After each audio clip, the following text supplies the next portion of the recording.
What can I say? I was wrong. Players up. I can admit, YouTube was right. The comments, Twitter. I'm stupid. You're smart. I was wrong. You were right. Teo let us down, but it's all good. All right? We live to fight another day. Let's talk about it.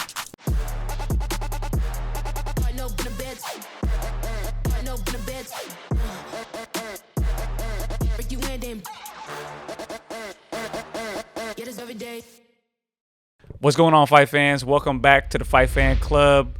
It's your boy A1, and I'm in my hotel room filming this episode because I'm working in San Francisco this week for Super Bowl 60, doing content for a nonprofit. I'm at Radio Row. I'm seeing everybody. I'm looking for fight fans. It's been a dope experience, but I needed to make this video, no matter what, to admit how wrong I was with Teo and Shakur. I was way off. I haven't been this off since Haney and Ryan Garcia. Even though I don't count that as a loss, Ryan cheated, but I thought Haney was just gonna like absolutely outclass Ryan Garcia, and it was like I was way off. I thought I did not expect that coming. I'm not saying that I didn't expect Shakur winning. I just did not expect how lopsided this was. This wasn't even a competitive fight. I didn't expect that. I didn't expect that from Teo. I thought he was gonna mix it up, change. I thought he was gonna adjust. That's where I thought his experience, like I said in the last video, if you haven't seen the last video, watch the last video. I thought his experience would come into play by making adjustments when he didn't make a single adjustment. That's where I was wrong. I was looking at the experience. I knew the skills were lopsided. I knew Shakur would outbox him. I just figured that Teo would find a way. But looking at his corner, the advice that he was getting from his dad, I really think that, I mean, obviously a lot of people have been talking about it, but he didn't make any adjustments. The corner didn't make any adjustments. It was as non-competitive as you can get. It's like a Crawford Spence lopside, but without the knockouts and power and, you know what I'm saying, like the devastation. Like, that's how lopsided it was. It was that bad.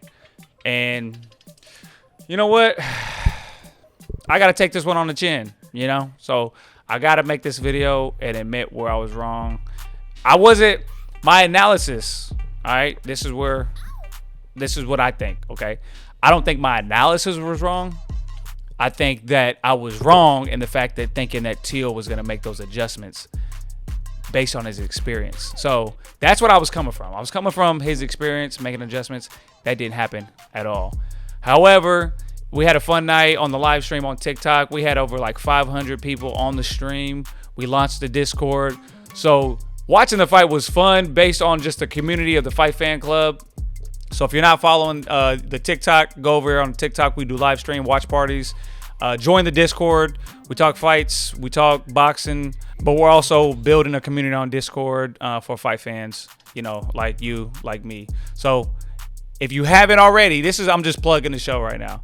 Also, subscribe if you haven't. What are you waiting for? Let's build together as fight fans. So I will say this, though. I'm not going to diminish the fighter that Teo is. I still think he's a champion. I still think he's a great fighter. But Shakur proved that he is elite. So I don't think less of Teo, because I think in boxing, a lot of people, when somebody loses, they think, oh, he was washed, or you know, they say that he was past his prime or something. You can't say that with Teo. Teo did what he did, and he's as great as he is. But Shakur is that much better, and he proved it. That's what I said in the last video. I said I need Shakur to prove it to me, to never doubt him again, and that's what he did. So that's why I think Shakur is the next Floyd. Like, he proved it. He proved it, and it also proved to me that resumes don't really matter, because Shakur passed the eye test, man. You know what I'm saying? Like, everything that you see, you think, yes, like, Shakur is going to dominate this. But I personally wanted to see Shakur stacked up against somebody with the resume like Teo had. And he did it in the eye test. I should have trusted the eye test. I went by resumes. I went by experience. That was wrong. I'll never do it again. And I will never doubt Shakur again. That's how good he is. He is the new Floyd. He's this generation's Floyd. Everybody's been looking for him. Who's going to be Floyd? Is it Haney? Is it Crawford? Shakur is the next Floyd. Straight up. Not in Money Mayweather. I'm talking about the boxer. Shakur is the next Floyd. Shakur's defense won't allow him to get hit, and he's okay just boxing and getting the W and not and getting out there safely. That's Shakur's style, but you can't beat it. He's so good that he's gonna be the man that people are gonna watch to want to lose, and that's gonna bring in big money fights. Shakur is that good. I will never doubt Sugar Shakur again. I will never doubt Shakur Stevenson again. He's the new Floyd. So one of the biggest things that surprised me of this fight, let's just get into the fight itself, is that Zepeda gave Shakur a better fight, and I don't think Zepeda is a better boxer than Teo. I think that Shakur's style was just a terrible matchup for Teo's style. Shakur's style is the worst matchup style for Teo, and it showed. And so they say styles makes fights. That's what this was, man. It was an absolute nightmare style for Teo. He couldn't get around the jab. That jab was like a bug repellent. And with Teo kind of jumping in and trying to get his pop shots, instead of figuring out a way to walk through Shakur's punches to get on the inside, he needed to make it a phone booth fight in order to land something. He needed to make it a William Zepeda fight. William Zepeda's style matches up way better than Teo style, and I think Teo has more skills, but that style that Teo has, it won't beat a Devin Haney.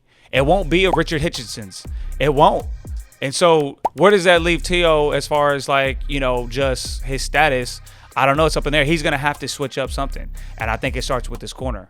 So I'm still a fan of Teo, man. I'm rooting for Teo. There was some videos that came out of the aftermath and saying that, like, he thinks God's punishing him, and I think Teo's too hard on himself, man. I think really, from a man-to-man, human aspect, I think Teo should not find his identity all wrapped up as a boxer, and I think that's, from what I'm seeing, that's what it looks like. You know, he's basing his value as a person based on, like, how good he is as a boxer, or his results as a boxer.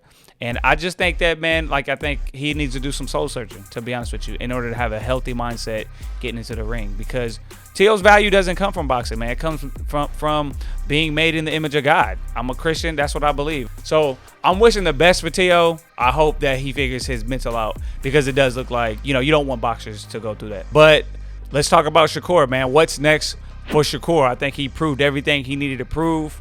Will this? I think that, honestly, this is probably gonna make it harder for him to make good fights, because I don't think a lot of people want to look like how Teo looked. However, I do think Haney will fight anybody. That's what I love about Devin Haney. He doesn't care.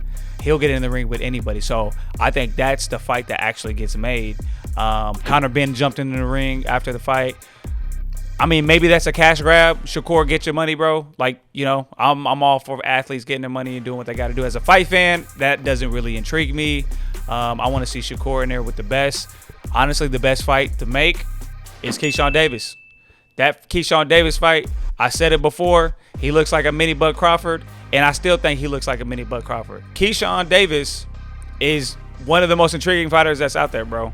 So I think that fight needs to get made. I don't think it ever will be made, but that's the fight. That's the fight. That's the actual good matchup for both fighters. But they said they'll never fight each other.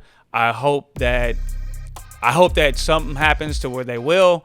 But let's put that on the table. I think Devin Haney, I think, or even Moritaya.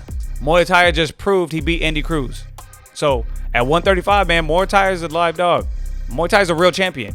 I think that's a fight that's intriguing.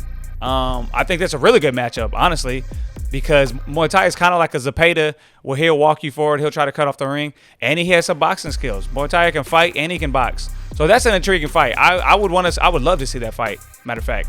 So Shakur Moritaya, Shakur Devin Haney. I really don't care about the Shakur Ben fight, but also get your money, bro. You know, this lifespan as an athlete is short-lived, so try to get as much money as you can. I'm not mad at it. But that's where I see, man, I want to see Shakur in the ring with the best of them, because honestly, I don't see anybody beating Shakur at 135, 140, 147. I mean, he's going to have to go up to 154, maybe. I mean, if he can make that weight, who's at 154 that can beat him? Boots. I don't think Boots can beat him. Virgil Ortiz isn't going to beat him.